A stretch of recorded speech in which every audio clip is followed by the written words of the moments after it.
गुरुर्ब्रह्मा गुरुर्विष्णु गुरुर्देवो महेश्वरा गुरु साक्षात परब्रह्मा तस्मै श्री गुरुवे नमः। तस्मै श्री गुरुवे नमः। तस्मै श्री गुरुवे नमः।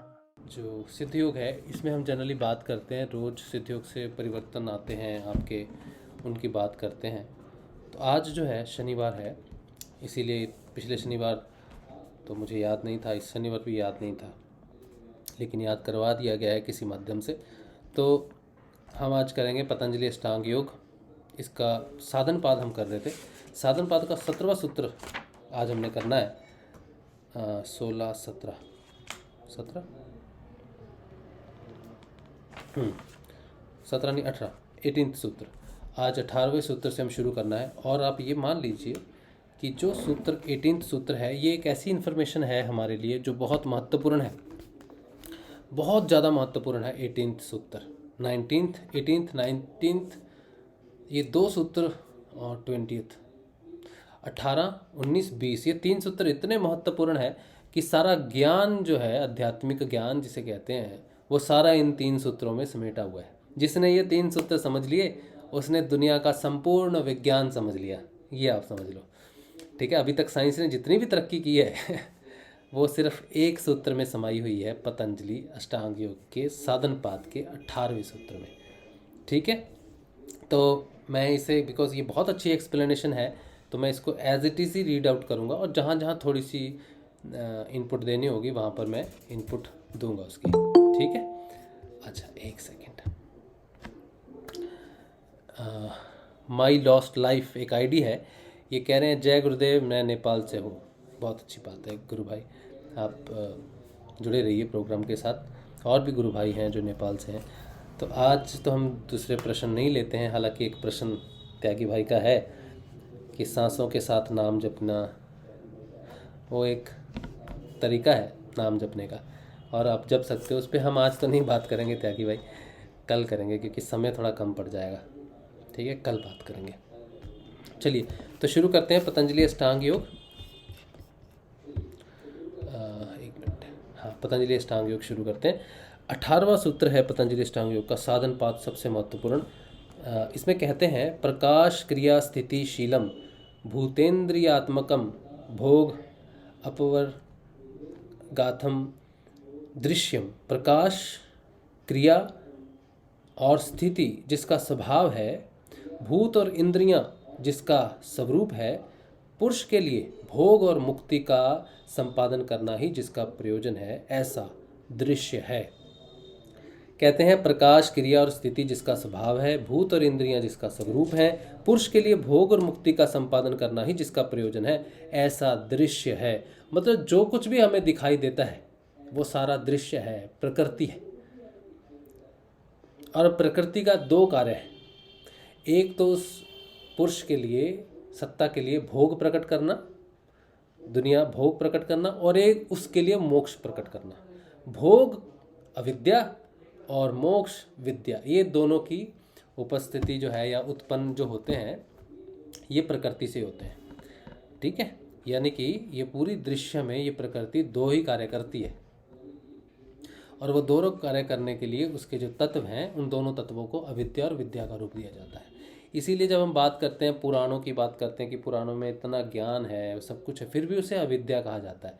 जो हम स्कूलिंग करते हैं, पढ़ते हैं, लिखते हैं, जो भी हम सीखते हैं बाहर जगत में, उसे अविद्या कहा जाता है। जितनी भी लर्निंग आउटसाइड है, जितना भी संसार बाहर दिखता है, चाहे कुछ भी है, वो सारी अविद्या का ही रूप है, क्योंकि वो माया है, इल्यूजन है। जो हमें दिखता है वो असली नहीं है, टेम्परेरी है, एक जस्ट रिफ्लेक्शन है जो अंदर है। तो अंदर की जानकारी से बीज है, अंदर बीज है और बाहर आपको वृक्ष दिखाई देता है। तो वृक्ष का अस्तित्व वो स्वयं नहीं है, बल्कि उसकी जड़ है, और उसकी जड़ के अस्तित्व भी उसका बीज है। तो वो बीज अंदर है, उस बीज तक पहुंचना और उसको नष्ट करना, और उस बीज को नष्ट कर दिया तो जो बाहर पेड़ दिख रहा था वो उसका क्या होगा? सोनी,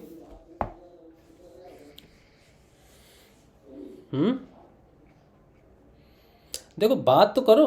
अगर तुम सेशन में आते हो, इतनी जिज्ञासा आपको रहती है, तो जब मैं प्रश्न पूछता हूँ ना उसका जवाब देना पड़ेगा तुमको, नहीं तो फिर मैं गूगल मीट पे नहीं करूँगा सेशन, फिर तो सिर्फ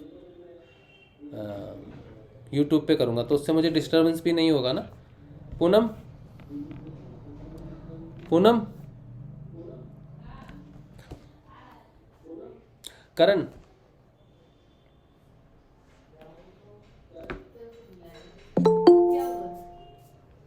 चार्जिंग जरा ऑन कर दो। करण, करण शर्मा, सिर्फ ऑन करके चले जाते हैं, सच नहीं हो चार्जिंग, अभी हो रहा है। हाँ,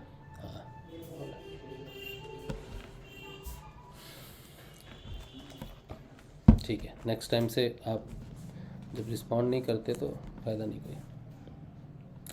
चलिए,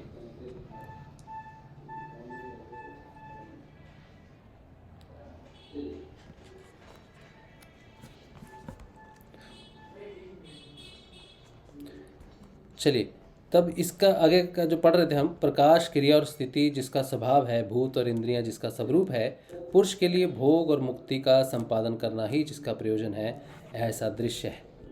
इस सूत्र में प्रकृति दृश्य के स्वभाव का वर्णन किया गया है कि प्रकाश, क्रिया तथा स्थिति इसका स्वभाव है। विज्ञान की आधुनिक खोज ने भी यही सिद्ध किया है कि पदार्थ और ऊर्जा भिन्न नहीं है, बल्कि भिन्न स्थितियां हैं। इस ऊर्जा का घनीभूत रूप ही पदार्थ दिखाई देता है। विज्ञान पहले इन जड़ पदार्थों की मूल इकाई अणु मानता था। अणु का विखंडन संभव होने पर इससे परमाणु प्राप्त हुआ, तो विज्ञान कहने लगा कि इन विभिन्न परमाणुओं के संयोग से ही तत्वों का निर्माण हुआ है तथा इन्हीं तत्वों के संयोग से विभिन्न पदार्थों का निर्माण हुआ है। इसके बाद वैज्ञानिक इन परमाणुओं की नाभि में पाए जाने वाले प्रोटॉन्स के भी विखंडन में सफल हुए, तो उन्हें मिली तीव्र ऊर्जा, जिसे उन्होंने परमाणु शक्ति कहा। इस परमाणु शक्ति से यह भी ज्ञात हुआ कि यह परमाणु ऊर्जा भी कणों में पाई जाती है। जब इसका भी विखंडन किया गया तो ज्ञात हुआ कि इसमें केवल ऊर्जा ही ऊर्जा है, पदार्थ कहीं है ही नहीं। यह ऊर्जा भी ऐसी है जो स्थिर भी है तथा गतिशील भी, पदार्थ भी है व तरंग भी। दोनों स्थितियां एक साथ होने से विज्ञान ने इसका नाम क्वांटा दिया। क्वांटा क्या है? क्वांटा जानता है कोई?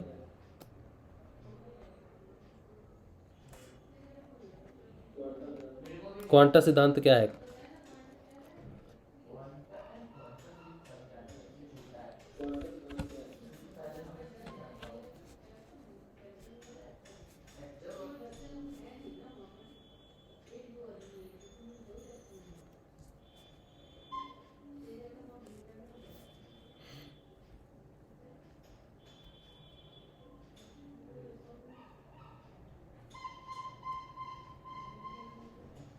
गुरु बहन आप क्या बोल रहे हो? लाइट यूनिट थोड़ा एक्सप्लेन करो इसको।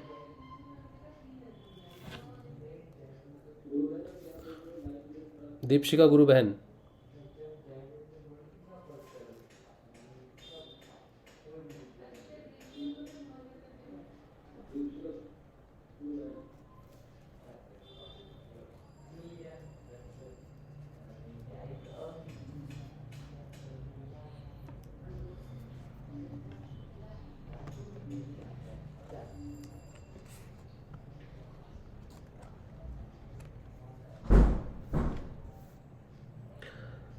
चलिए छोड़ दीजिए। दोनों स्थितियां एक साथ होने से विज्ञान ने इसका नाम क्वांटा दिया है। विज्ञान कहता है कि पदार्थ का कोई स्वतंत्र अस्तित्व नहीं है। यही ऊर्जा जड़ चेतन का कारण है। यह प्रकाश भी है। विज्ञान जिस ऊर्जा की बात आज कह रहा है, भारतीय अध्यात्म उसे हजारों वर्ष पूर्व जानता था। पतंजलि का यह सूत्र यही क्वांटम सिद्धांत है कि यह प्रकृति तीन गुणों सत्व, रज और तम से युक्त एक शक्ति है। क्वांटा सिद्धांत जो है वो लाइट नहीं है, लाइट यूनिट नहीं है। क्वांटा सिद्धांत है प्रकृति तीन गुणों से जो निर्मित है उसको एक्सप्लेन करता है पूरा, कि ये जो क्वांटम है, ये जो ऊर्जा है, ये तीन रूप में व्याप्त है। लाइट के रूप में, गति के रूप में और स्थिरता के रूप में, तीन अवस्थाओं के रूप में वो अवस्था को दिखा रहा है क्वांटा में।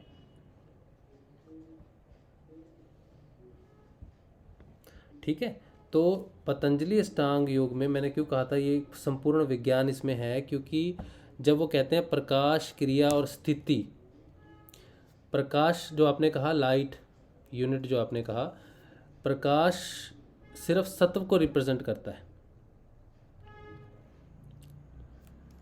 ठीक है। क्रिया जो है वो राजसिक तत्व को इनिशिएट करती है, और जो स्थिति है, जो स्थिरता है, जो इनर्शिया है, वो तमस गुण को कहता है, अंधकार को कहता है। तो ये पतंजलि अष्टांग योग का जो सूत्र है ये तो बहुत पहले लिखा गया है, ये तो आज का नहीं है।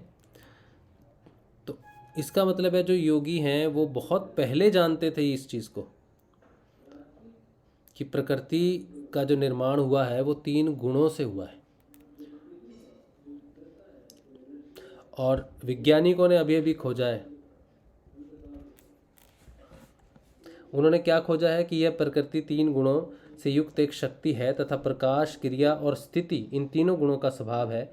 सत्य का प्रकाश, रज की क्रिया तथा तम की स्थिति। इस शक्ति का उस चैतन्य पुरुष के साथ संयोग होने से ही सृष्टि का निर्माण होता है। अकेली यह जड़ शक्ति या प्रकृति सृष्टि का निर्माण नहीं कर सकती। ये समस्त भूत पदार्थ तथा इंद्रियां इस प्रकृति का स्वरूप है जो उसका साकार रूप है। क्योंकि यह शक्ति निराकार है, यही प्रकृति विभिन्न रूप एवं आकारों में प्रकट होकर जीव के लिए भोगों का संपादन करती है तथा दूसरी ओर मुक्ति की ओर भी ले जाती है। यही अविद्या तथा विद्या है जो इस प्रकृति के ही गुण है। अध्यात्म की दृष्टि से विज्ञान अभी शैशव अवस्था में है, उसे पूर्ण का अभी कुछ पता नहीं है। जो खोज हुई है वह महत्वपूर्ण अवश्य है किंतु अपूर्ण है। अध्यात्म इससे भी आगे उन सूक्ष्म तथ्यों की खोज कर चुका है जहाँ तक विज्ञान को पहुँचने में अभी 500 वर्ष और लग सकते हैं। फिर विज्ञान की खोज एकांगी है, वह भौतिक क्षेत्र में ही प्रगति कर रहा है। उसे उस चेतना का कुछ पता नहीं है जिसका परिणाम विध्वंस की ओर जा रहा है। चेतना से उसका संपर्क हुए बिना इसे कभी भी पूर्ण नहीं कहा जा सकता। अध्यात्म केवल उस चेतन तत्व को ही सब कुछ मानता है। यह जड़ प्रवृत्ति उसी की क्रियाशील शक्ति है। दोनों के संयोग से ही सृष्टि है। बिना चेतन के संयोग के अकेली प्रकृति कुछ नहीं कर सकती। जिस प्रकार बिना चालक के मशीन व्यर्थ है। इस सूत्र में प्रकृति की और अधिक स्पष्ट व्याख्या की गई है कि यह प्रकृति सत्व, रजस और तमस इन तीनों गुणों से युक्त है। इन तीनों गुणों की साम्य अवस्था ही प्रकृति है। हम इन तीनों गुणों तथा इनके कार्यों को ही देखते हैं, सुनते हैं तथा समझते हैं। सत्व गुण का धर्म प्रकाश है, रजोगुण का धर्म क्रिया है तथा तमोगुण का धर्म जड़ता, स्थिति और सुषुप्ति है। इन गुणों की मात्रा भी भिन्नता से ही विभिन्न जड़ चेतन पदार्थों का निर्माण होता है। ये तीनों गुण ही प्रकृति का स्वभाव है। यही प्रकृति अपने स्वभाव के कारण ही निम्न 23 तत्वों का निर्माण करती है जो इसका स्वरूप है।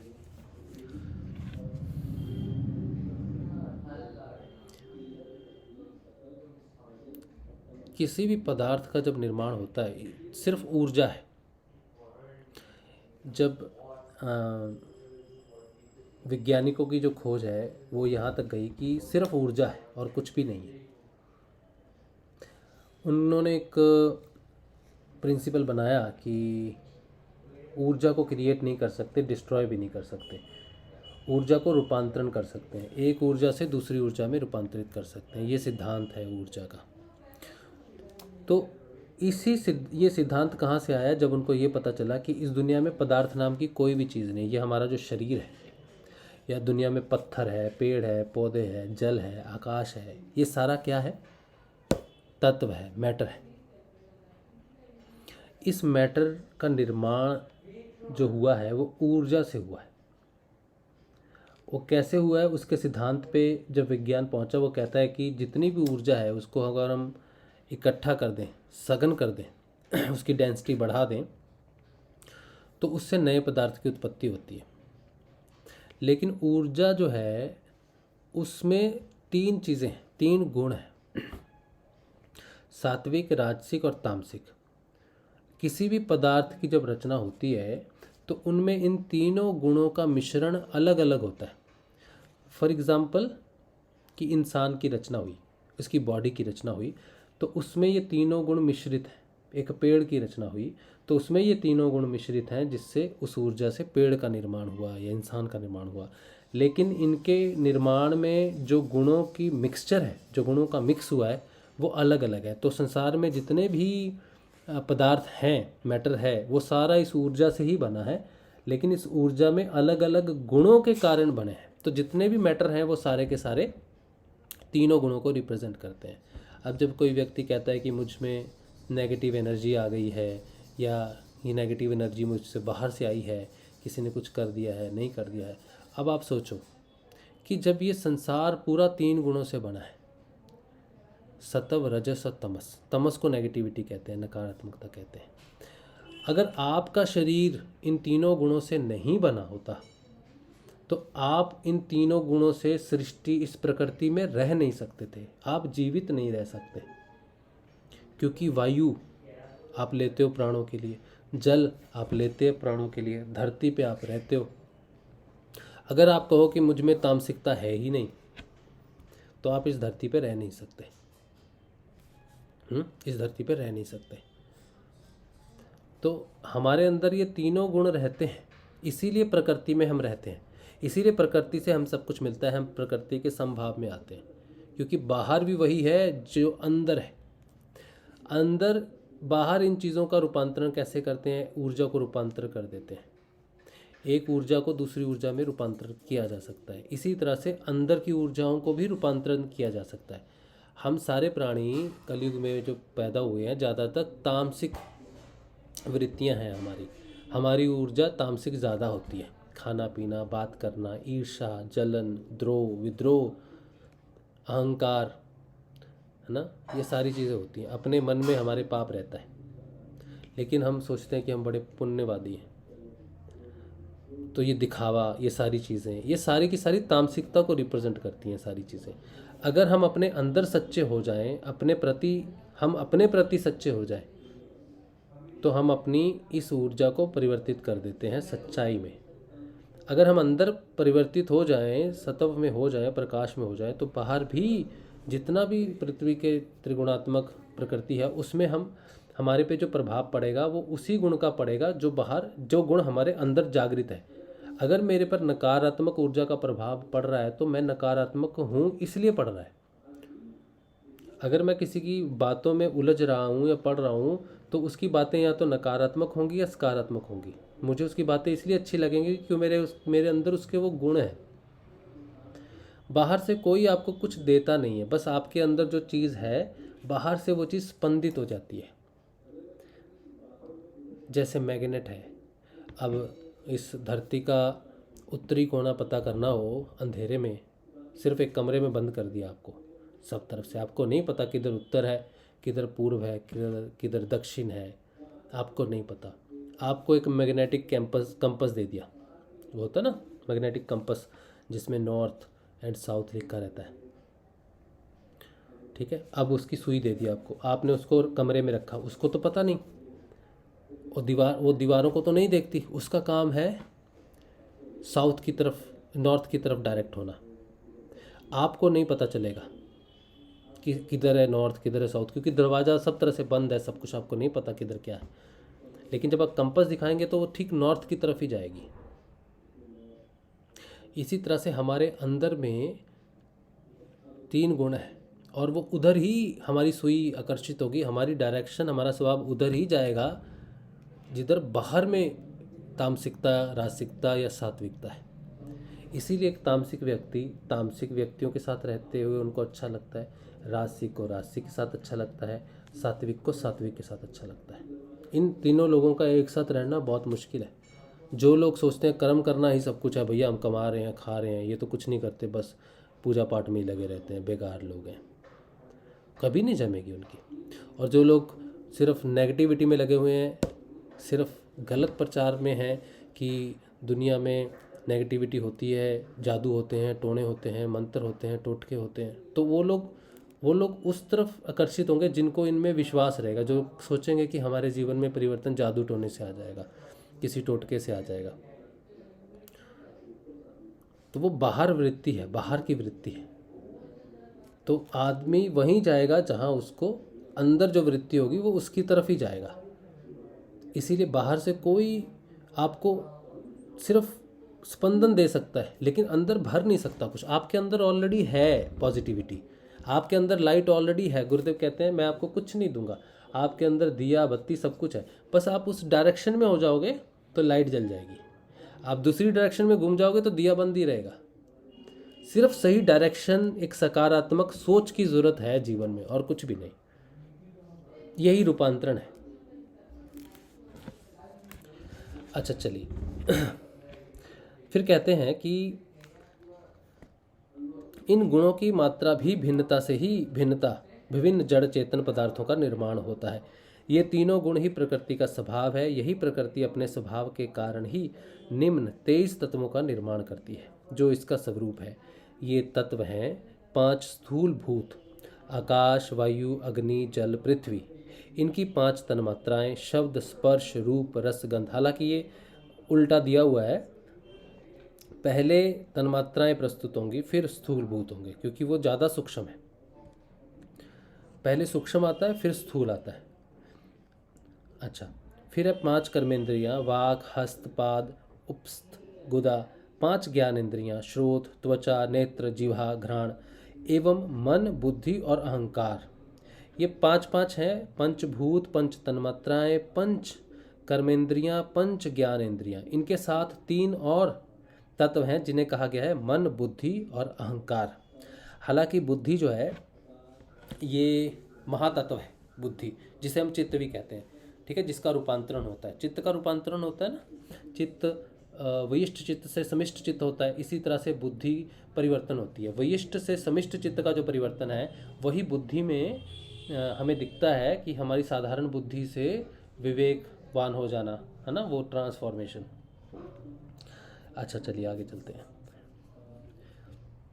यही प्रकृति भोगासक्त पुरुष को अपना स्वरूप दिखलाकर उसे भोगों की ओर उसी प्रकार आकृष्ट कर उनको भोग प्रदान करती है जिस प्रकार कोई युवती अपने श्रृंगार, चाल ढाल एवं विभिन्न भाव भंगिमाओं से किसी युवक को आकृष्ट कर उसे भोग प्रदान करती है।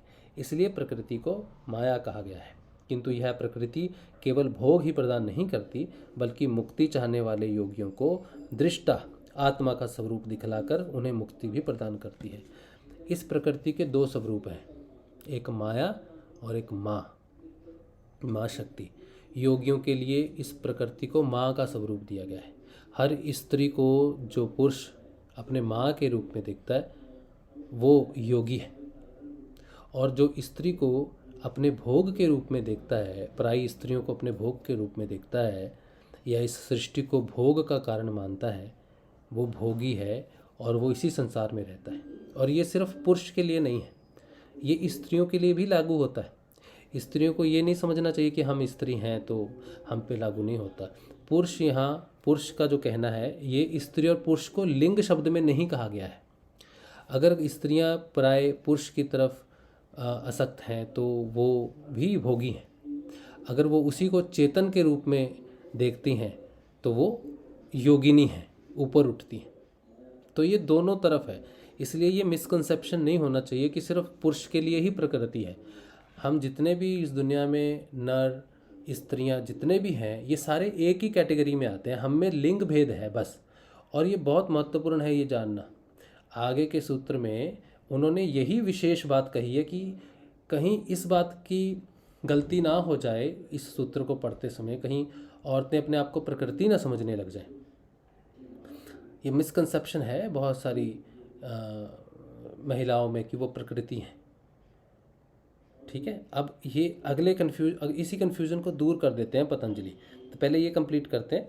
इसमें कहते हैं प्रकृति, इसलिए प्रकृति को माया कहा गया है, किंतु यह प्रकृति केवल भोग ही प्रदान नहीं करती बल्कि मुक्ति चाहने वाले योगियों को दृष्टा आत्मा का स्वरूप दिखलाकर उन्हें मुक्ति भी प्रदान करती है। इसलिए यह प्रकृति का यह दोहरा कार्य है।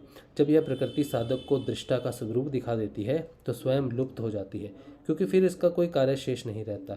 जब तक मनुष्य इस प्रकृति माया के भोगों के जाल में फंसा रहता है तब तक मुक्ति की संभावना नहीं है, तथा मुक्त होने पर माया अपना प्रभाव नहीं दिखा सकती। प्रकृति के जिन गहन तलों का विश्लेषण अध्यात्म ने किया है वहाँ तक अभी विज्ञान की पहुँच नहीं हो पाई है।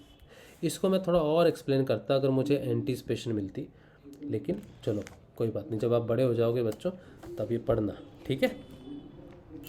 अच्छा, विशेष विशेष अविशेष लिंग मात्रा लिंगानी गुण प्रवाणी, ये सबसे महत्वपूर्ण सूत्र है, सबसे महत्वपूर्ण सूत्र है। इसमें कहते हैं विशेष अविशेष लिंग मात्र और अलिंग ये 4 सत्वादी गुणों के भेद अवस्थाएं हैं। अभी इसको आगे पढ़ते हैं। गुणों की अवस्थाएं हैं, क्या है? 3 गुण हैं, रजस तमस सत्व, ये 3 गुण हैं। इनकी 4 अवस्थाएं हैं, विशेष अविशेष लिंग मात्र अलिंग, ठीक है। अच्छा, ऊपर वर्णित तीनों गुणों से जिन भूत तथा इंद्रियों का के स्वरूप का विकास हुआ है यह 4 अवस्थाओं में क्रमिक रूप से हुआ है। इस सूत्र में जो क्रम दिया है उसके उल्ट क्रम से ही इनके विकास का क्रम है, ठीक है। तो उल्ट क्रम में विकास है। तो जैसे उल्ट क्रम क्या होगा? पहले जो प्रकृति प्रकट हुई वो अलिंग रूप में है, असली स्वरूप प्रकृति का अलिंग है, लिंग भेद नहीं है, कोई पुरुष नहीं है, कोई स्त्री नहीं है, कुछ नहीं है, सिर्फ एक समिष्ट चित्त है और वो निराकार है, उसका निर्माण नहीं हुआ अभी तक, निराकार, ठीक है। सिर्फ एक स्थिति है प्रकृति की, लेकिन कुछ भी प्रकट नहीं किया उसने अभी तक, सिर्फ भिन्न हुई है पुरुष से, द्वैत में आई है, द्वैत जरूर कहा जा सकता है, या ये कह दो अद्वैत की अवस्था में भी आप कह लो, चलो, कि जब स्त्री पुरुष साथ में है तब हम सिर्फ जब शक्ति की बात करते हैं तो अलिंग अवस्था की करते हैं, कुछ भी निर्माण नहीं हुआ अभी तक। तो सबसे पहले क्रिएशन होती है चित्त की, पहली संतान है चित्त, महातत्व भी कहते हैं इसको, ठीक है, महातत्व भी कहते हैं। चलो देखते हैं इन्होंने कैसे एक्सप्लेन किया है, बहुत अच्छे से इन्होंने बताया है। ऊपर वर्णित तीनों गुणों से जिन भूत तथा इंद्रियों का विकास स्वरूप का विकास हुआ है वह 4 अवस्थाओं में क्रमिक रूप से हुआ है। इस सूत्र में जो क्रम दिया है उसके उल्ट क्रम से ही इनके विकास का क्रम है। सर्वप्रथम इसकी अलिंग अवस्था है। प्रकृति जब अपने तीनों गुणों की साम्य अवस्था में रहती है तो उस समय उसकी अभिव्यक्ति नहीं होती तथा यह चिन्ह रहित अलिंग होती है। इसको अव्यक्त भी कहते हैं, यही इसकी अलिंग अवस्था है, निराकार। इसकी दूसरी अवस्था लिंग मात्र है। इस प्रकृति के साथ जब उस चेतन पुरुष का संयोग होता है तो महातत्व चित्त की उत्पत्ति होती है। जब हम कहते हैं कि अकेली प्रकृति कुछ नहीं कर सकती, जैसे राधा बिना कृष्ण आता वैसे कृष्ण बिना राधा आदि, तो प्रकृति है भी लेकिन वो कुछ रचना नहीं कर पा रही, अव्याप्त है। जब तक पुरुष का संयोग नहीं मिलता है तब तक रचना भी नहीं होती, ठीक है, ये बहुत महत्वपूर्ण है। इसकी दूसरी अवस्था लिंग मात्र है। इस प्रकृति के साथ जब उस चेतन पुरुष का संयोग होता है तो महातत्व चित्त की उत्पत्ति होती है। यह महातत्व जड़ चेतन युक्त उसकी प्रथम संतान है। तो जो चित्त है वो चेतन भी है और जड़ भी है, ठीक है। प्रकृति का यही पहला कार्य है, इसकी उपलब्धि सत्ता मात्र से होती है, इसलिए इसे लिंग मात्र कहते हैं। यही महातत्व अन्य 22 तत्वों का कारण है। अब देखो यहाँ पर इन्होंने लिखा है, यहाँ महातत्व अन्य 22 तत्वों को बोला है और पहले सूत्र में इन्होंने कहा था कि 23 तत्वों का निर्माण हुआ है। अभी यहाँ कह रहे हैं कि 22 तत्वों का निर्माण हुआ। क्यों? क्योंकि चित्त के बाद 22 तत्व हैं, चित्त को मिला के 23 तत्व हैं। लेकिन पहले जो 23 तत्व थे उनमें हमने चित्त की बात नहीं की थी, मन बुद्धि अहंकार की बात की थी और पंच तन्मात्राएं, पंचभूत, पंच ज्ञानेंद्रियां, कर्मेंद्रियां मिला के हुआ था। तो बुद्धि जो है ये चित्त का ही स्वरूप है, ठीक है, बुद्धि जो है चित्त का ही स्वरूप है। तो हमारी ट्रांसफॉर्मेशन जब बुद्धि में होती है तो ऊपर ट्रांसफॉर्मेशन यानी कि हमारे व्यवहार, बुद्धि क्या है? व्यवहार है। तो चित्त का ट्रांसफॉर्मेशन ही मेन है, हमारा जो ट्रांसफॉर्मेशन है तमस से रजस से सत्व, है ना, तो चित्त का ट्रांसफॉर्मेशन है। और जब हम कहते हैं कि अपनी साधना को अगर देखना है कि मेरा ट्रांसफॉर्मेशन हो रहा है कि नहीं हो रहा है गुणों का, तो मैं कैसे देखूंगा? मेरे व्यवहार में देखूंगा। तो व्यवहार कहाँ से उठता है? बुद्धि से उठता है। जिसकी बुद्धि जैसी होती है वो वैसा ही व्यवहार करता है। तो बुद्धि का रिफ्लेक्शन आपका ट्रांसफॉर्मेशन है। ठीक है जी। अच्छा, तो कहते हैं यही महातत्व अन्य 22 तत्वों का कारण है। इसी महातत्व चित्त को बुद्धि भी कहते हैं। इसलिए सर्वप्रथम बुद्धि चित्त का ही विकास समझना चाहिए। तीसरी अवस्था में 5 तन्मात्राएं शब्द, स्पर्श, रूप, रस, गंध तथा छठा अहंकार उत्पन्न होता है। ठीक है, ये देखो अभी अभी ये जो तन्मात्राएं हैं ये सूक्ष्म है। तो पहले सूक्ष्म आई, अभी पंचभूत प्रकट नहीं हुए, अभी आकाश, पानी, जल कुछ प्रकट नहीं हुआ है। अगर सोचो पहले आकाश आ जाता, पहले पानी आ जाता, तो पानी को पानी पानी क्या है? रस है ना। तो जब रस ही नहीं आएगा पानी से तो पानी का महत्व नहीं है कुछ भी, वो स्थूल है। तो उससे सूक्ष्म है, उस पानी से क्या सूक्ष्म चीज़ मिलती है हमें? जैसे अग्नि से रूप मिलता है, तो अग्नि आ गई, रूप नहीं आता, है ना। तो जो भूत है ये स्थूल है और इनकी तन्मात्राएं सूक्ष्म है। ठीक है, ये क्यों ज़रूरी है जानना? क्योंकि जब हम समाधि में जाते हैं ना, तो पहले हम पंचभूतों के ऊपर केंद्रित करते हैं अपने आप को, हठ योगी जो होते हैं। फिर वो उससे सूक्ष्म जाते हैं, पंच इंद्रियां, हाँ पंच इंद्रियां। ठीक है, फिर पंच इंद्रियां कान, मुंह, नाक, ये भी स्थूल है। फिर इससे सूक्ष्म है ज्ञान इंद्रियां, तन्मात्रा है ना। तो पहले क्या प्रकट हुआ? बुद्धि। बुद्धि से प्रकट हुई तन्मात्राएं, तो उन्हीं तन्मात्राओं के साथ अहंकार पैदा हो गया। कोई कहे ना कहाँ है अहंकार? पहले है, कहाँ है उसकी जड़? तो उसकी जड़ देख लो कहाँ पर है। जहाँ पर पहला तत्व क्रिएट हुआ ही अभी, चित्त, उसके साथ दूसरा तत्व जो क्रिएट हुआ वो अहंकार है। यानी कि लास्ट है अहंकार। आखिर में जब पूरा ट्रांसफॉर्मेशन हो जाएगा समिष्ट चित्त में, तो लास्ट जो खत्म होगा वो अहंकार होगा। इतनी दूर तक जाता है वो। तो पंच तन्मात्राओं का निर्माण हुआ, साथ ही अहंकार का निर्माण भी हो गया। अब तन्मात्राएं आ गई हैं तो पंचभूतों को तो आना ही पड़ेगा। पंचभूत आ जाएंगे तो पंच ज्ञानेंद्रियां आएंगी, 5 ज्ञानेंद्रियां आ जाएंगी तो 5 कर्मेंद्रियां आ जाएंगी, है ना। अच्छा चलो पढ़ते हैं। छठा है अहंकार उत्पन्न होता है। ये 5 तन्मात्राएं सूक्ष्म महाभूत कहलाती हैं, सूक्ष्म महाभूत। ठीक है, क्योंकि इन्हीं से स्थूल पंच महाभूतों का, स्थूल महाभूतों का निर्माण होता है, जिन्हें हम कहते हैं आकाश, वायु, अग्नि, जल, पृथ्वी। तथा अहंकार से मन और इंद्रियों का विकास होता है। अब मन का जन्मदाता कौन हुआ? अहंकार। और इंद्रियों का जन्मदाता कौन है? अहंकार। तो मन किसके अधीन होता है? अहंकार के अधीन होता है। तो जब हम अध्यात्म में कहते हैं कि मन को शून्य कर दो, क्यों करना है शून्य उसको?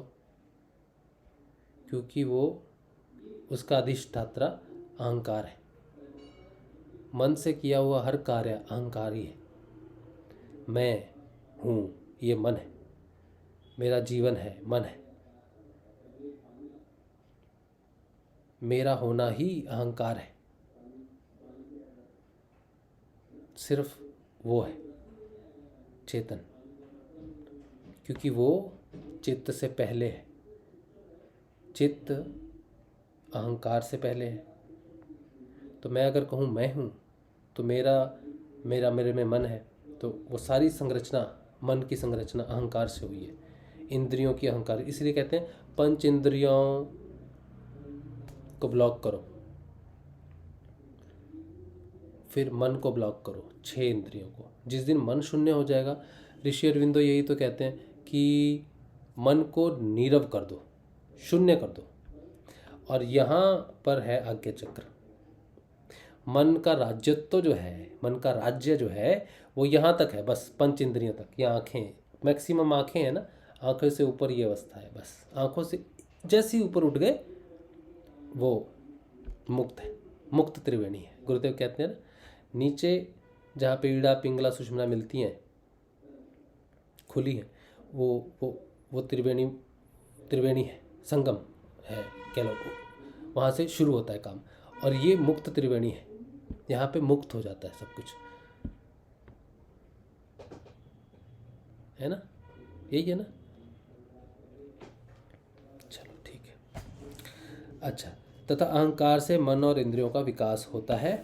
इस तीसरी अवस्था को अविशेष कहते हैं। किसी ने भी पूछा था पिछली बार मन क्या है, तो मन एक अहंकार का स्वरूप है बस, और मन से मुक्ति होना ही मुक्ति है, मन का क्षय हो जाना ही मोक्ष है। अच्छा, अब हम कहाँ थे? तथा अहंकार से मन और इंद्रियों का विकास होता है। इस तीसरी अवस्था को अविशेष कहते हैं। क्यों अविशेष कहते हैं? अभी ये विशेष क्यों नहीं हुआ है? क्योंकि ये सारा सूक्ष्म है अभी तक, क्योंकि इन 6 हों का स्वरूप इंद्रिया गोचर नहीं है। चौथी अवस्था को विशेष कहते हैं। इस अवस्था में 5 स्थूलभूत पृथ्वी जल अग्नि वायु आकाश, 5 ज्ञानेंद्रियां, 5 कर्मेंद्रियां तथा मन का विकास होता है। इन 16 के समुदाय को ही विशेष कहते हैं, क्योंकि इन गुणों के जो जो धर्म हैं उनकी अभिव्यक्ति इन्हीं से होती है। ये इन गुणों का प्रकट रूप है। ये तीनों गुण इन चारों अवस्थाओं में विद्यमान रहते हैं। अब यहाँ पर साइंस ये चीज़ नहीं पता कर पाई है कि 3 गुणों की 4 अवस्थाएं हैं। वो सिर्फ किस चीज़ को जानती है? साइंस किस चीज़ को जानती है? सिर्फ विशेष को जानती है।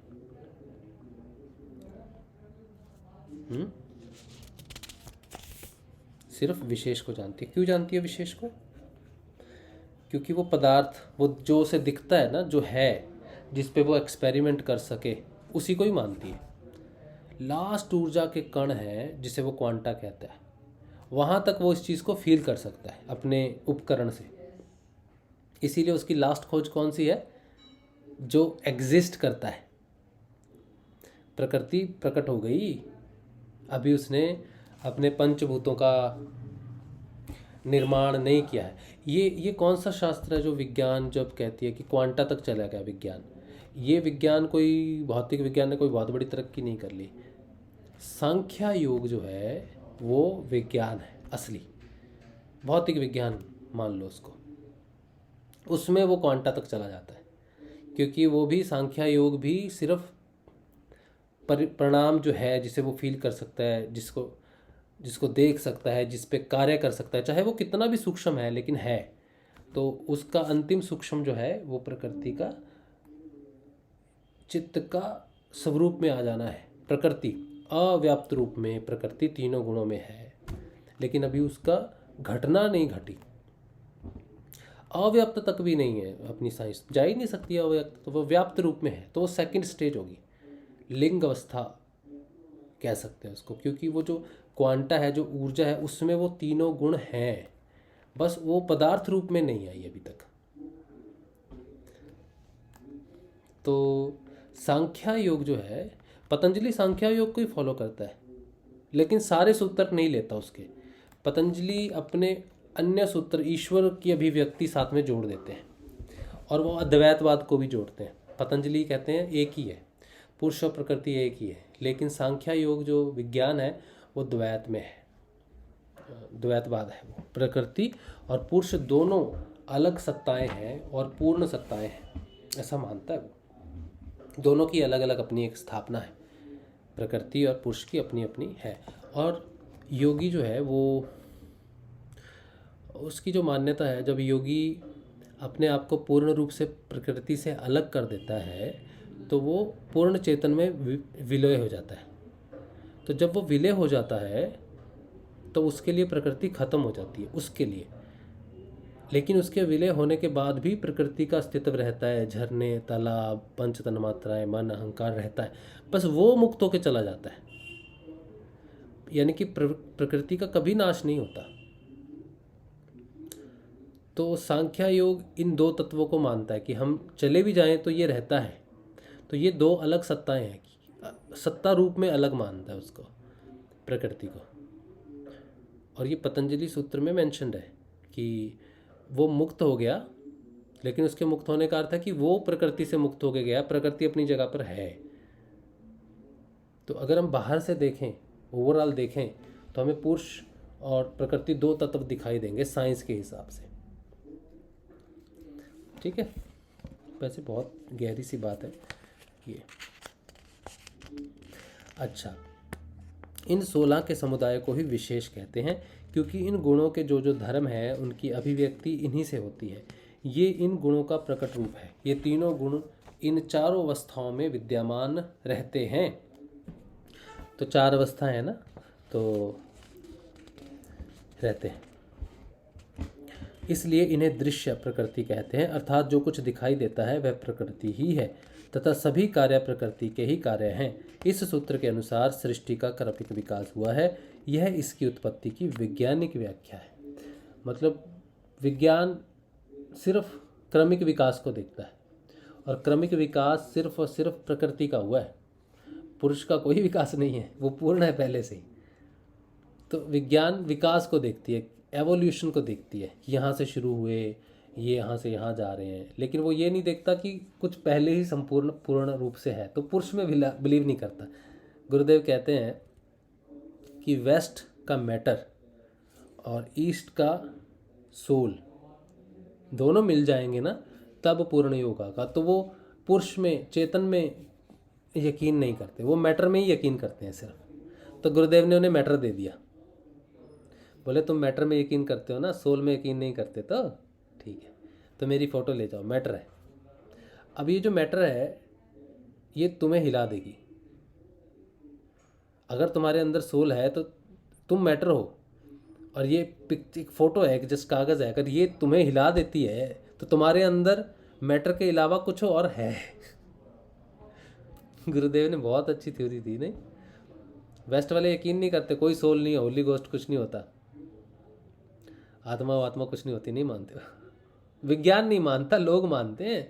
भूत हैं, प्रेत हैं, हॉन्टेड हैं, पिक्चरें उनकी बनती हैं, वो सब है, लेकिन उनकी प्रैक्टिकल विज्ञान नहीं मानता कि आत्मा है। वो मानते कि पदार्थ है। तो गुरुदेव ने अपनी फ़ोटो दी कि चलो ये पदार्थ है पूर्ण रूप से, लेकिन अगर ये तुम्हें अंदर से हिला देती है तो वो कौन है जो हिल रहा है, इस मैटर में कौन है जो तुम्हें हिला रहा है। तो मैटर अपने आप में कुछ भी नहीं है। मैटर में जो 3 अवस्थाएं हैं, प्रकाश, लय और जड़त्व, वो जो तीनों गुण हैं, वो तीनों गुण किसके कारण से हिल रहे हैं, किसके कारण से हो रहा है, वो कौन है जिससे ये संचालित हो रहा है। मैटर संचालित होता है। मैटर में 3 गुण हैं, मान लिए न्यूट्रॉन, प्रोटॉन, इलेक्ट्रॉन, क्वांटा चले गए, सब हो गया, बहुत बढ़िया बात है। लेकिन मेरी फ़ोटो पे रिसर्च हो, जो फ़ोटो एक मैटर क्यों तुम्हें हिला रही है, इस पे रिसर्च करो। जिस दिन तुम्हें इसका पता चल जाएगा, उस दिन तुम्हें उस पुरुष के बारे में पता चल जाएगा। और जिस दिन उस पुरुष के बारे में पता चलेगा, तुम्हें ये पता चलेगा कि सिर्फ यही फ़ोटो से ही योग क्यों हो रहा है। इसी फ़ोटो में ऐसा, अगर वो पुरुष है तो सारी फ़ोटोओं से हिलना चाहिए मुझे। कृष्ण की फ़ोटो से हिलना चाहिए, राम की फ़ोटो से हिलना चाहिए, लेकिन मैं रामलाल सियाग जी की फ़ोटो से हिल रहा हूँ। तो जिस पुरुष की बात हो रही है, जो इस पूरी प्रकृति में गति दे रहा है, इस मैटर का निर्माण कर रहा है, इस मैटर पे अधिकृत है, वो सिर्फ इसी फ़ोटो में क्यों है। और इस फ़ोटो में तो रामलाल जी से आ गए। तो जिस पुरुष की बात हम कर रहे हैं, जिस परमात्मा की बात हम कर रहे हैं, वो इसी फ़ोटो में है। तो परम परमात्मा कौन हुआ? चलो, अच्छा, 20वां सूत्र। टाइम हो गया, 10 बज गए। बहुत इम्पोर्टेंट है, बहुत अच्छा है, पता नहीं आप लोग सुन रहे हो कि नहीं। अगला है 20वां सूत्र है। कहते हैं, दृष्टा दृशी मात्रः शुद्धो अपि प्रत्ययानुपश्यः। मेरी संस्कृत बहुत ख़राब है, वैसे कोई फ़र्क नहीं पड़ता। चेतन मात्र दृष्टा यद्यपि स्वभाव से सर्वथा शुद्ध निर्विकार है, तो भी बुद्धि के संबंध से बुद्धि वृत्ति के अनुरूप देखने वाला है। चेतन मात्र आत्मा दृष्टा यद्यपि स्वभाव से सर्वथा शुद्ध निर्विकार है, तो भी बुद्धि वृत्ति के अनुरूप देखने वाला है। ठीक है, तो क्या कहते हैं सूत्र में वो? पहले बताया गया है कि प्रकृति और पुरुष आत्मा के संयोग से ही सृष्टि है। हाँ, क्योंकि चित्त का निर्माण हुआ तो पुरुष और चेतन के मिक्स मिलने से निर्माण हुआ उनका। फिर कहते हैं इसमें प्रकृति के कार्य, गुण तथा स्वभाव को पहले बताया गया है। यह दृश्य जगत तथा इसके सूक्ष्म कारणभूत तत्व सब प्रकृति ही है, इसलिए इस प्रकृति को दृश्य कहा गया है। जब दृश्य है तो दृष्टा भी होना चाहिए। इस सूत्र से इस दृष्टा की व्याख्या की गई है कि यह प्रकृति जड़ है, इसलिए वह स्वयं नहीं देख सकती। यानी कि जितने भी हम लोग हैं इस धरती के ऊपर में, चिड़िया, कौवा, पक्षी, गाय, भैंस, बंदर, बिल्ली, हाथी, शेर, इंसान, ये सारे जो देख रहे हैं इस शरीर के माध्यम से इस प्रकृति में एंजॉय कर रहे हैं। आपको कुछ खाना पसंद है, आपको नहाना पसंद है, आपको घूमना पसंद है, आप इस प्रकृति का भोग कर रहे हो। और भोग में सुख भी है, दुख भी है। सुख भी भोग है, दुख भी भोग है, सारी चीज़ें भोग मात्र है। लेकिन वो जो ईश्वर है वो उसे आकाश में उड़ना है। प्रकृति का एक तत्व है आकाश। आकाश में उड़ना कैसा लगता है? आकाश में उड़ना इंसान नहीं उड़ सकता, तो उसने पक्षी का रूप लिया। भोग करना है, उड़ने का भोग करना है, आकाश का भोग करना है। फिर उसने कहा इंसान हर समय जल में तो रह नहीं सकता, मुझे जल का भोग करना है, तो वो जल का प्राणी बन गया। फिर उसने कहा मुझे पृथ्वी का भोग करना है, पृथ्वी के अंदर रह के, तो वो अंदर का कीड़ा जो जल उसमें रहती, चींटियाँ वीटियाँ रहती हैं, वो बन गया। फिर उसने कहा मुझे सब का भोग करना है फिर वो इंसान बन गया। इंसान सबका भोग करता है, वो किसी को नहीं छोड़ता। ठीक है, तो हम सब में भोग करने वाला कौन है? हमारे माध्यम से, हमारे शरीर के माध्यम से जो भोग कर रहा है, जो इस दृष्टा को देख रहा है, जो इस सारी चीज़ों को देख रहा है, वो कौन है? वो मैं तो नहीं हो सकता, क्योंकि मैं कौन हूँ? अहंकार। अहंकार की उत्पत्ति कहाँ से हुई है? चित्त से हुई है। तो चित्त तो देख ही नहीं सकता। चित्त तो स्वयं आकाश, ये जो है सारी चीज़ें, पत्थर, ये सब, पत्थर अपने आप को नहीं देख सकता, आंखें अपने आप को नहीं देख सकती।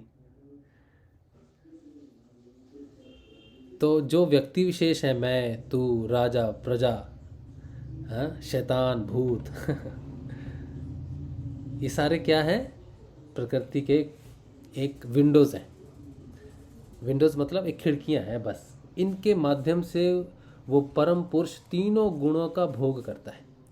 जब वो राक्षस बन जाता है, दैत्य बन जाता है, तो वो प्रकृति के तमस गुण का भोग करता है, चोर चोरी करता है, जादू मंत्र टोना वो सब जो करते हैं, तांत्रिक, नेगेटिविटी कहते हैं ना, नकारात्मक लोग हैं, नकारात्मकता है, भूत है, प्रेत है, जो भी है, होता है कि नहीं। लेकिन वो किसका भोग करते हैं? तामसिकता का भोग करते हैं। लेकिन भोग करने वाला तो प्रकृति नहीं है, भोगी तो एक ही है, पुरुष। तो जो भूत में है, प्रेत में है, राक्षसों में है, दैत्य में है, चिड़िया में है, बंदर में है, मुझ में है, तुझ में है, सब जगह जो इस पूरी प्रकृति का हर रूप से भोग कर रहा है, हर तत्व का भोग कर रहा है। इंसान अकेला भोग नहीं कर रहा। इंसान कर्म भी कर सकता है, बाकी तो भगवान सब जगह से तो सिर्फ भोग ही कर रहा है परिश्रम तो उसे सिर्फ मानवीय शरीर में करना पड़ता है, बाकी किसी शरीर में उसे कोई परिश्रम, बाकी भोग ही है मरने वाला भी वो है। शेर ने हिरण को मार के खा लिया, तो शेर के माध्यम से हिरण का मांस का भोग करने वाला शेर नहीं है, वही है परम परमात्मा। क्योंकि प्रकृति है। हिरण मरने का भोग, मरना भी उसके लिए एक भोग है, एक यंत्रणा है, एक दुख है, एक कष्ट है। शेर उसको जब मार रहा है तो मारने का भोग और मरने का भोग, ये दोनों भोग हैं। तो मरने वाला भी वही है, मारने वाला भी वही है, चेतन।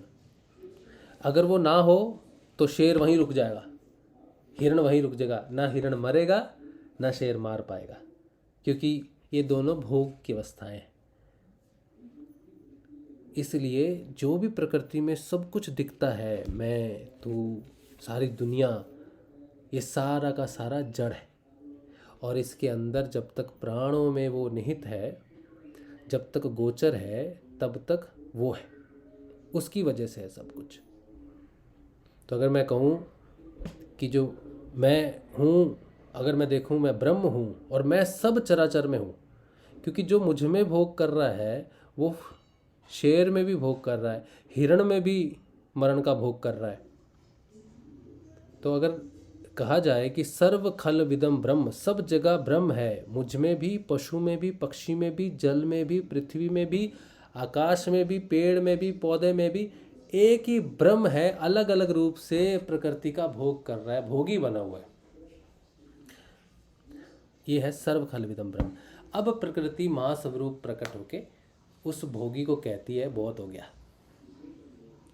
अब अपने आप को पहचान कि तू शेर नहीं है, तू हिरन नहीं है मरने वाला। लेकिन वो नहीं कर सकते, इस बात को रियलाइज़ नहीं कर सकते, क्योंकि ये शक्ति सिर्फ इंसान के पास ही है। इसीलिए इंसान शरीर सबसे महत्वपूर्ण शरीर है, क्योंकि प्रकृति जब रास्ता दिखा रही है तो वो प्राणियों को अन्य प्राणियों को रास्ता नहीं दिखा सकती, सिर्फ पुरुष को रास्ता दिखा, मतलब इस मनुष्य को ही रास्ता दिखा सकती है। इसीलिए पुरुष, मनुष्य का शरीर भोगी भी है, योगी भी है। तो जब मां स्वरूप प्रकृति प्रस्तुत होती है तो सब चीज़ों में संभाव प्रकट हो जाता है, वो किसी का भोग नहीं करता, क्योंकि पृथ्वी की सारी चीज़ें सम रूप में 3 गुणों में सिमट जाती हैं। कि हिरण में भोग जो मैं कर रहा हूँ वो त्रिगुणात्मक प्रकृति अलग रूप में है, शेर में जो मैं भोगी उसका मार रहा हूँ वो भी त्रिगुणात्मक प्रकृति अलग रूप में है। तो इन सारी अवस्थाओं में जो भोग है वो 3 गुणों का ही भोग है मूल रूप से। तो वो सूक्ष्म होते होते उन 3 गुणों को देखता है कि अगर मैं इन 3 गुणों को जानता हूँ तो मैं पूरी सृष्टि को जानता हूँ, तो मुझे अलग अलग रूपों में भोग करने की ज़रूरत नहीं है। तो वो अपने आप को ऊपर खींचता है, सारे रूपों से ऊपर खींचता है, और अंत में वो रियलाइज़ करता है कि अगर मुझे भोग करना है तो मुझे अलग अलग रूपों में जाना पड़ेगा, भटकना पड़ेगा, दुख में, सुख में, शरीर ये जलता है, ये सब है। तो वो कहता कि मुझे नहीं जाना, इस दुख, इस क्लेश में मुझे नहीं जाना, ये नेवर एंडिंग है, इसका भोग कभी ख़त्म नहीं हो सकता, हर चीज़ में भोग है। तो जब वो रियलाइज़ कर लेता है योगी पुरुष मनुष्य शरीर में, तो वो तीनों गुणों का त्याग कर देता है। और वो त्याग कर सकता है क्योंकि जो भोगी है, जो जो जो परमात्मा है, वो प्रकृति से भिन्न अपनी सत्ता देखता है, उसी से उसके अंदर वो प्रकृति समा जाती है और वो विलय हो जाते हैं तीनों गुण उसमें। लेकिन जब उससे भिन्न हो जाती है तो तीनों गुण दिखते हैं, तो फिर वो वापस उसमें जब सम्मिलित होता है तब चित्त का निर्माण होता है। लेकिन उसी चित्त से वो अपने आप को जब भिन्न कर लेता है तो त्रिगुणात्मक प्रकृति अलग रह जाती है, वो अपनी रूप में जो स्थिति वापस हो जाता है उस रूप में प्रकृति समा जाती है उसके लिए। जब तक वो प्रकृति में समाया हुआ था तो भोग विलास था, जब वो अपने आप को अलग करता है, प्रकृति उसमें समा जाती है तो वो विलय हो जाता है। उसके लिए प्रकृति खत्म, क्योंकि वो तो उसमें विलय चलेगी, उसके लिए खत्म, उस पर्टिकुलर योगी के लिए खत्म प्रकृति। लेकिन बाकी हम लोगों के लिए अभी भी अलग है, हम अभी भी उसमें फंसे हुए हैं। तो ये पतंजलि सूत्र के 3 सूत्र हैं महत्वपूर्ण, ठीक है। तो ये जो है 20वां सूत्र क्या कहता है, चेतन मात्र आत्मा दृष्टा यद्यपि स्वभाव से सर्वथा शुद्ध निर्विकार है तो भी बुद्धि वृत्ति के अनुरूप देखने वाला है। पहले बताया गया है कि प्रकृति और पुरुष आत्मा के संयोग से ही सृष्टि है। इसमें प्रकृति के कार्य, गुण तथा स्वभाव को पहले बताया गया है। यह दृश्य जगत तथा इसमें सूक्ष्म कारण भूत तत्व सब प्रकृति ही है, इसलिए इस प्रकृति को दृश्य कहा गया है। जब दृश्य है तो दृष्टा भी होना चाहिए। इस सूत्र में इस दृष्टा की व्याख्या की गई है कि यह प्रकृति जड़ है, इसलिए यह स्वयं नहीं देख सकती। वह चेतन मात्र ज्ञान स्वरूप जो आत्मा है वही दृष्टा है। यह आत्मा सर्वथा शुद्ध, निराकार, असंग, स्थिर, कुटस्थ आदि अनेक विशेषताओं वाली है, किंतु यह न करता है न भोगता। वह सृष्टि का उपादान कारण भी नहीं है, किंतु निमित्त कारण है। उसकी उपस्थिति मात्र अनिवार्य है, अन्य सभी कार्य प्रकृति का ही है। यह आत्मा केवल दृष्टा है, किंतु इसका संबंध प्रकृति के साथ हो जाने से वह बुद्धि चित्त की वृत्तियों के अनुरूप देखता है। उसका यह संबंध अविद्या के कारण है, जो अनादि कहा जाता है। ठीक है। उसके बाद 22वां सूत्र पढ़ना जरूरी है। ठीक है, क्योंकि जो मैंने अभी तक बात की है वो समझनी है, तो फिर ये 2 सूत्र भी पढ़ने ज़रूरी है। 21वें सूत्र में कहते हैं, उक्त दृश्यस्य आत्मा तदर्थ एव। उक्त दृश्य का स्वरूप उस दृष्टा के लिए ही है। दृश्य प्रकृति का यह स्वरूप उस दृष्टा आत्मा के लिए ही है, क्योंकि देखने वाला वही है। यह उस दृष्टा को अपने दर्शन द्वारा भोग प्रदान करने के लिए तथा उसे निज स्वरूप का दर्शन कराकर अपवर्ग मुक्ति प्रदान करने के लिए ही है। ये दोनों कार्य वह अविद्या तथा विद्या के द्वारा करती है। यही इसका प्रयोजन है। देखा जो हमने बात की अभी। 22वें सूत्र में कहते हैं, कृतार्थ प्रति नष्टमय नष्टम तदन्य साधारणत्वातः। जिसका भोग और अपवर्ग रूप कार्य पूर्ण कर दिया, उस पर्श के लिए नाश को प्राप्त हुई भी प्रकृति नष्ट नहीं होती, क्योंकि दूसरों के लिए भी वह समान है। मतलब वो मुक्त हो गया, प्रकृति उसमें समा गई, उसके लिए प्रकृति नष्ट होगी, लेकिन अन्यों के लिए प्रकृति है। ये 22वां सूत्र यही कहता है, सिद्ध पुरुष के लिए यह दृश्य नष्ट होता हुआ भी अन्य साधारण के लिए वह नष्ट नहीं हुआ है। यही प्रकृति किसी साधक को सिद्धावस्था से पहुंचाने पर उसको दृष्टा का ज्ञान कराकर मुक्ति प्रदान करती है। इसके बाद उसका कोई कार्य शेष नहीं रह जाता, जिससे वह प्रभावहीन हो जाती है, किंतु उसका सर्वथा अभाव नहीं होता है, क्योंकि उसे अनादि माना गया है। उसका कार्य अन्य साधारणों के लिए उसी प्रकार चलता रहता है, क्योंकि कोई भी पदार्थ नष्ट नहीं होता, केवल साधक ही इससे मुक्त होता है। अन्य व्यक्तियों पर यह प्रभाव दिखाती रहती है। ठीक है जी, चलो अब 22 सूत्र हो गए, फिर अगली बार 23वां पढ़ेंगे।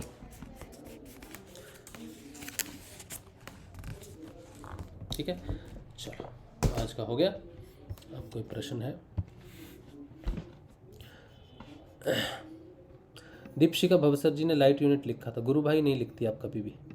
जब भी आप प्रश्न पूछते हो, कोई जवाब देते हो, तो गुरु भाई गुरु बहन ऐसा लिखना जरूरी है। एक परिवार की मर्यादा बना के रखनी हम सबके लिए बहुत अनिवार्य है, क्योंकि ये सर्व खलविदम ब्रह्म है। हम अपने आने वाली जो पीढ़ी है, जो हमारे बच्चे होंगे, वो अपने दूसरे गुरु भाइयों से कैसे बात करेंगे, कैसे मानेंगे कि ये मेरा परिवार है। अगर मैं आपको सीधा बुलाऊं दीपशिका भवसर, तो हम गुरु भाई गुरु बहन नहीं हुए। ठीक है, हम एक परिवार का हिस्सा नहीं हुए। जैसे घर में छोटे भाई बड़े भाई को भैया कहते हैं, दीदी कहते हैं, इसी तरह ये एक गुरु सियाग एक परिवार है। हम एक दूसरे को गुरु भाई और गुरु बहन कहते हैं, क्योंकि हम सब एक परिवार हैं। इसलिए ये मेंशन करना ज़रूरी होता है हर जगह। हम तभी अपने परिवार को बड़ा कर सकते हैं जब हम इस भाव में आएंगे, तभी जाके ये पूरा संसार। जब विवेकानंद जी गए थे ना वहाँ पर शिकागो में, तो उन्होंने क्या कहा था, भाइयों और बहनों। उनकी सिर्फ इसी बात पे ही तालियां बजी थी, क्योंकि उन्हें सारे संसार को भाइयों और बहनों कहा था। वो ये भी तो कह सकते थे लेडीज़ एंड जेंटलमैन, तो वो बात होती नहीं। अगर हम ये बात अपने सिद्धियों में रह के नहीं समझेंगे कि हम सब एक दूसरे के भाई बहन हैं और हमें किसी को संबोधन करना है, तो गुरु भाई गुरु बहन करना किस लिए अनिवार्य है? क्योंकि हम बाहर के लोगों को भी अपनी फैमिली में ला सकें, एक भाई के रूप में, एक बहन के रूप में। इसीलिए ये बहुत ज़रूरी है। ठीक है, हम सबको एक दूसरे को इसी तरह से संबोधन करना चाहिए।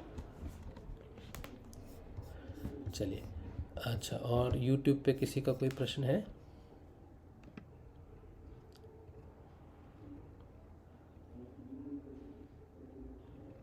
मेरा नंबर चाहिए आपको। माई लॉस्ट लाइफ कह रहे हैं, उन्हें नंबर चाहिए। आप नेपाल से हैं ना? मैं आपको नेपाल के गुरु भाई का नंबर दे दूंगा। आप दोनों आपस में बात कर सकते हो, डिस्कशन कर सकते हो। और एक नेपाल का ग्रुप भी है।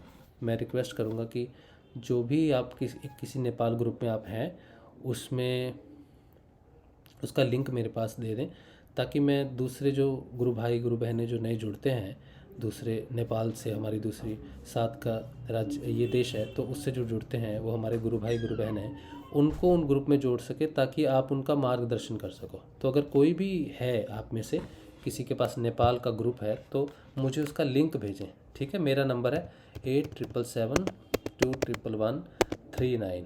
ये मेरा व्हाट्सएप नंबर है, इस पे आप लिंक भेज देंगे और मैं उनको भेज दूंगा जो नेपाल से हैं और जिनके पास कोई ग्रुप नहीं है एसोसिएशन के लिए, ठीक है, जानकारी के लिए। ये मेरा नंबर है। चलिए आज यहीं पे रखते हैं और कल जो है हम सुबह मिलेंगे, सुबह के ध्यान में। जय श्री गुरुदेव, जय श्री दादा गुरुदेव, जय श्री गुरुदेव, जय श्री दादा, जय श्री जय माधव, जय श्री गुरुदेव, जय श्री दादा, जय श्री गुरुदेव, जय दादा गुरुदेव, जय श्री गुरुदेव, जय श्री दादा गुरुदेव बच्चे। चलिए कल मिलते हैं सुबह।